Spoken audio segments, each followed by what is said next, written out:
Hey guys, it's Ben here again from Ben Preston Hot Toys Reviews, and today we're doing part 2 of the Hot Toys Dark Knight Trilogy. Just before I crack into the box of the DX12 Batman, I'm going to just explain something about this review. Normally I take out, obviously, the box and show you all around the box, but it would normally have the figure in there.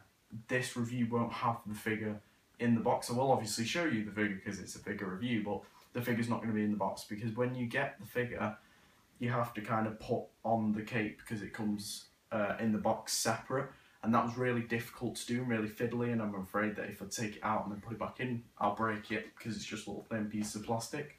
So you're not going to see the figure in the box, but you will see the figure itself, and also the stand is out as well just to keep the figure there. But I will be going through the box and where you'll find everything in the box and explaining everything in the box. So now I'm just going to show you around the box now. As you can see on the shipper, I'm actually going to show you around the shipper for the first time. This is a special shipper, this is DX1. So it says DX12 Batman 1/6 scale collectible figure, Dark Knight Rises logo there, which I really love. Hot Toys, www.hottoys.com.hk. Then on the side, DX12 Batman 1/6 scale collectible figure, same on the back, and then the same on that side. Okay, so now we're going to lift the actual box out of the shipper. I'm really excited for this review because this is my first DX review, and I actually picked this figure up on eBay because my brother already had it, but I managed to pick this up for £200 on eBay, brand new in the shipper. The shipper was sealed, and it was a birthday present off my brother, so thanks a lot for that. And also I have the Joker as well, which I managed to pick up off a seller on the Facebook group 1/6 scale views and reviews. His name's Carl Cooper, but I give him a proper shout out in the Joker review. But I managed to get this brand new £200, which I was so happy about. So as you can see here, just a grey box, as you can hear. It's roughly textured, and then the back symbol here is glossy, and all these cracks are glossy as well, and just this nice grey rough texture, and then the back logo is black. It says Hot Toys DX, the Dark Knight Rises Batman DX12 1/6 scale collectible figure, DC Comics, and then the cracks just sort of follow onto the sides, and it says on this side, Batman 1/6 scale collectible figure, DX12, a little black bit here, which I really like, because say if you have the DX boxes on your shelf, then it just says it on the side, which is kind of nice, like a book. And on the back it says DX, and then all the information. So what you'll do next is you'll open the tab here, and just push the shipper off to one side. You'll open the tab, which is magnetic, open it up, and on this side you have the Bat logo drawn. Well, it's not actually drawn in chalk on the box, but you know, in the film it's drawn with chalk. Then it says Batman 1/6 scale collectible figure. Then here it's got a 1/6 blueprint of the Bat, and then it says Rise. So you'll lift this tab, and then the figure would be here, but here are his accessories. So here is just a card insert which you can take out, and then it just explains everything. So the Bruce Wayne interchangeable head sculpt, Batman head face number 1, face number 3, face number 2. These are just vacuumed heads made out of plastic, so just take one out just to show you quickly. Yeah, it's just a plastic head that holds that little faceplate that you can put in, but I'll show that off more later on. And okay, just push that in. And then if you lift up this insert here, you have all the accessories. So just lay that off. I really like this foam padding that they give in the DX boxes. It just makes the figure feel a lot more premium. You've got one utility belt with all the gadgets on it, and then just one clean utility belt. His different hands to occupy the different weapons. Obviously the different Batman interchangeable faces, the Bruce Wayne head sculpt, which we'll get onto in a minute, and then all of his little guns and gadgets and things of that nature. So just take off this. And then you have the EMP gun, which folds back, and then the light bars are exposed, and then you flick on the switch and it will light up. It's not overwhelming incredibly, but you know, it's just one light and then it's supposed to light them all up because they're transparent, but it's okay. Pull it back. Then you have the grapnel gun, which is quite difficult to get out. You can cock that back and forward. Then you have the clip, which you can attach the EMP gun onto the back pod with, which is cool, but I don't actually have the back pod, but it's still cool to include that in here just in case I do get it in the future.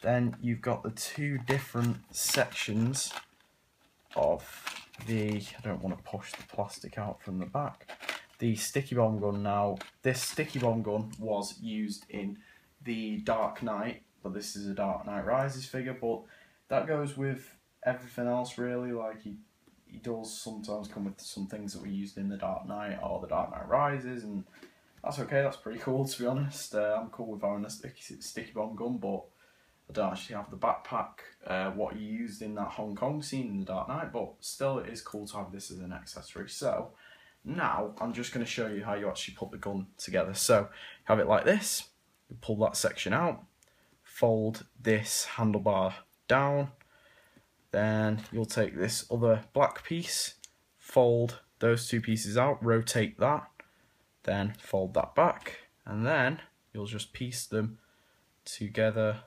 like so.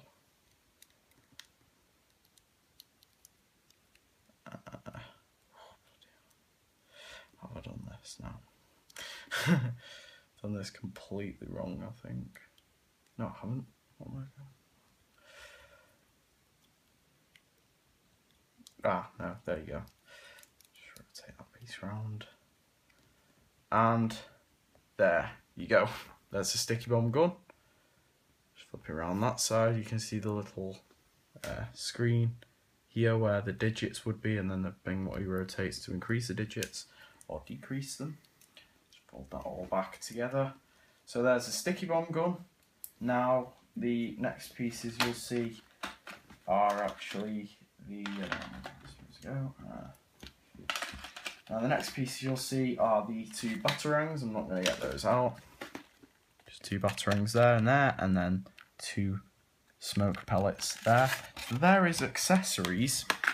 It does come with a lot, which is pretty cool because you know it's Batman, and to be honest, I haven't really posed him with many of these accessories. A batarang and the grapnel gun. That's really it, to be honest. Now, I will show the other faces in more detail, but what I'm going to show you just now is the Bruce Wayne head sculpt. Now, I have the Joker 2.0, so normally head sculpts that I see now really don't overwhelm me that much, but this absolutely blew me away. Now, there's no arguing this is Christian Bale. It even has his little eye wart just there. I don't think you can really see it very well, but yeah, there is no arguing. Even the paint apps, just everything about it is perfect. His hair is slicked back like it was in the film because he was older. There is no denying that this is Christian Bale. Now, what you'll do to actually put the head on is you'll just slide this neck piece in that just came out of that section there, right up to, I like to do it right up to his Adam's apple, and then you'll just straighten it up, actually, come to think about that. And then you'll take off the Batman head and then just completely put this head in. I'm having a difficult time doing it at the moment. I don't know why, it's just really difficult, but you guys can have your shot at that. And I probably during this video will show off that Bruce Wayne head if I can manage to get it on. Now you're just gonna, oh sorry, extra wrist pegs just in this little section here. And a cheeky little snack for you guys, just in case you want to have it when you open yours. Cheeky little snack. Thanks, Hot Toys. Then you'll lift up this foam section here, take that out.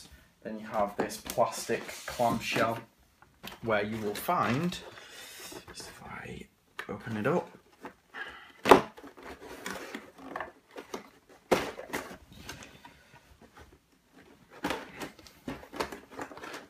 you will lift it out. Your cape will be in there. Your stand will be in there.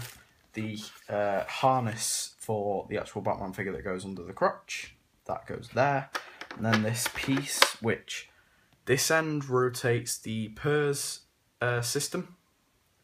And then this end pops out the different mouth plates. And of course you have his instruction manuals. So, I'm going to put that all back into the box now and show off the actual Batman figure himself. Here is the Batman DX12 out of the box. I've just got him stood in the pose that I had him in before I started filming. This is what he was like in my cabinet. Bit boring, but it's actually just, I'm trying to make it out to be the poster that we saw of him stood on top of the police car. So yeah, I think I've done that pretty well, but it's not really hard to accomplish. Well, it is, because this Batman head, as you can see, just take it off, is on a magnet. So it's harder to articulate his head, because look, it just doesn't want to go on straight, and then just try and then when you try and do it, sometimes it comes out like that. So it's really difficult to get stuff right, but there you go. There's that pose, just in case any of you want to try it. And yeah, so the cape, as you can see, I had to tuck into a tiny little space there, and then you heard sort of a tiny little clip. But that's really the only irritating thing about the entire figure. It's actually an incredible figure. And I just had to get it after I got that Joker. It just looked strange in my cabinet, and someone was selling one for £170, and then they sold it within, like, I think it was like an hour or 2 hours. So I went on eBay and found this great seller who managed to get this to me for £215, including postage and packaging. I tried to track it, and I was literally just about to check on my iPad where it was, and then I got I just heard a van pull up outside, and then saw someone coming. Came downstairs, and then there was just a box on the sofa, and I knew exactly what it was instantly, and it was this after a day. It came from, I think it was from Kent, or somewhere around there, somewhere around London, and it arrived within a day. I was absolutely blown away. It was amazing. But yeah, this figure didn't take long to get here, to be honest. But now I'm just going to pose him. I'm going to try and pose him with the Bruce Wayne head sculpt and maybe a couple of accessories. So stay tuned for that. Right, so now I've got the figure posed up with the Bruce Wayne Christian Bale head sculpt on. Just stood with the grapnel gun and the EMP gun. And with the utility belt with more gadgets on it. Just stood. Now I think that, even though it's not actually in the film, is a really cool look. I don't know why, there's just something about it that looks really, really cool. But no, it is a really cool look, but the head on mine isn't actually on the ball joint. It's just kind of resting inside that neck piece, because for the life of me I can't get it on. It just won't stay on, so it's just gonna have to stay like that. It's fell a couple of times, and I'm not risking the paint being scratched because it's just ridiculous. Also, I understand it with the grapnel gun, because normally it doesn't actually, he kind of does hold it like that, but the EMP gun, as you can see, is hanging off his hand because it won't go in any more. I'm not sure about that, and I'm not risking the hand breaking or the gun breaking for that, but it looks good enough as it is. So now, not much else to do. I'm just gonna show off the articulation on the figure, and then move on to my final verdict. So here we are with the figure. I actually forgot, before articulation, I wanted to show off a different faceplate. So as you can see, this is the angrier faceplate, and if you just watch the little clip then, you can see how much a difference the different faceplates can make. And as you can see, I've moved the PERS system, so the PERS system makes a massive difference as well. I've got him holding a batarang, and then just a fisted hand, and then sort of twisted. This was the first pose I actually ever had him in. People say they don't really like it how it doesn't come with a wired cape. Some poses are good with a wired cape, some poses aren't. I like it where the cape just kind of flows, so that's for me, but if you do want an extra cape that you can buy it from, you can get Tony May capes that are custom made where they're wired. That's just completely up to you. But as you can see, if I just focus up in the eyes, can't really see it very well. There's black around the eyes, obviously, because before he puts his cowl on, he puts like eyeliner around his eyes to make them a bit more dark. And you can also see the skin textures in there, which is just absolutely incredible. But there's just the figure in that pose, and now we're going to move on to articulation. So now moving on to articulation, just one thing that I want to note first is the suit. Obviously it looks like these different rubber sections have been placed on top of this mesh suit, which they didn't do for the DX02. This kind of, you can see it moving, is a mesh suit which is incredibly screen accurate. The DX02 didn't do this, and almost 10 DXs later, we have this mesh suit, which is really cool. So we're going to start off with the head, of course. Now it's on a magnet, so you get loads of articulation, as you can see. Even with it on, you could get it up there, like, you know, it's a bit of a strange one, but can look down like that. So you can have some really cool, just looking down, I'm Batman poses. His neck, obviously you get the articulated eyes, which you know about, the purse system.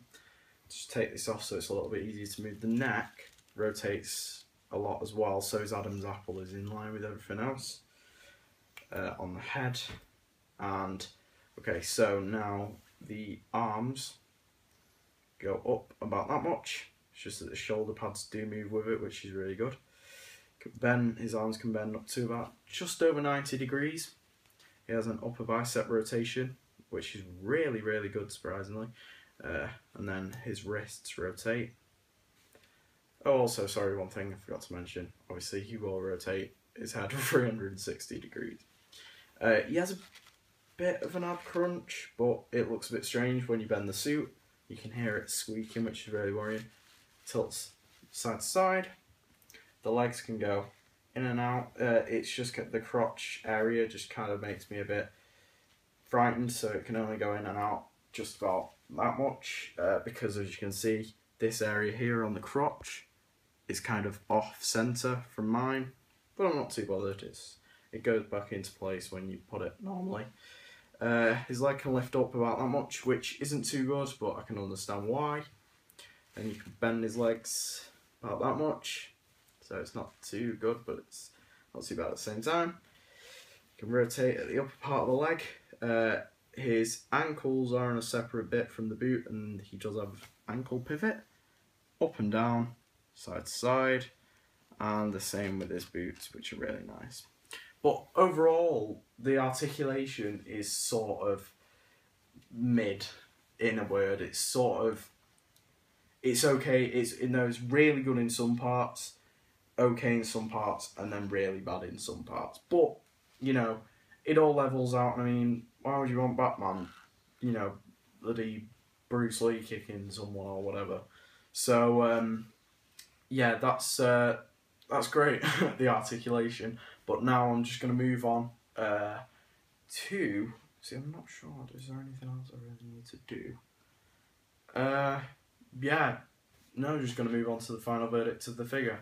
So, yeah, we'll move on to that. Okay, guys, so as you can hear, probably, someone's watching EastEnders downstairs, so I can't really film down there at the moment. So I've just got Batman in his cabinet with all my other hot toys. So I've got Captain America there waiting for a figure that I'm not going to say yet. I'm not going to ruin it until the review's up. So you can actually take a guess of what figure it is on in the comments below. Got Iron Man there, Superman there, and then Loki down on the bottom. Sorry, Loki. Anyway, so we've got the DX12 Batman here. And then just behind me I've got the Joker. I took him out so we could get a proper look at the figure, and also because I don't really want to show that yet until the review. So now, this figure is absolutely exceptional.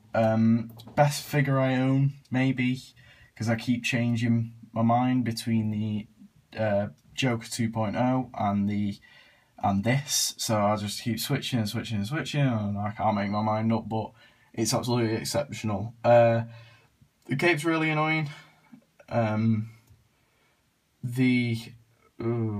remember what else. The hands are kind of annoying just to get on and off, but it's not too annoying. But other than that, guys, there really isn't much that I don't like about this figure. It's an amazing figure, and I'd completely recommend it to anyone if you can still manage to get it, that is, for a good price. And I'm just so happy I managed to get this brand new for £200, which is exceptional when I saw ones going for 230 and they were used. So I don't actually have the guy's name, so I'm not actually sure what his name is, but just massive thanks to him. And yeah, I'll see you in the next video, which will be Joker 2.0, and then I've got a surprise video coming sometime next week, which you guys can check out, and I'm really excited for it. But for now, I've been Ben Preston from Ben Preston Hot Toys Reviews. Stay classy, guys.